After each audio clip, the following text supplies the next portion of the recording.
Friends जय जगन्नाथ। आज थी संडे तो सकाल सकाल मुझे चिकेन नहीं आसती। चिकेन को भल भाव धोई दे तादे पकई लुण हलदी आउ सोरष तेल पकई मैरिनेट करने छाड़ी आ भर मुझे आलू भाजी देती। आलू मत चिकेन में बहुत ही भल लगे।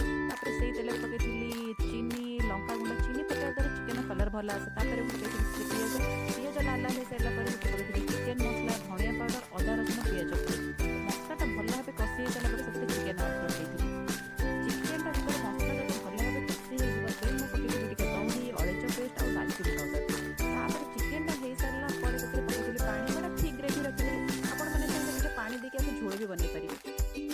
देन मु आधे पकई धनिया पत्र तापर भात सहित गरम गरम सर्व कर देती। टेस्टा बहुत ही बढ़िया लगी। एक्चुअली रेस्टोरेंट भी मत बहुत ही भल लगी।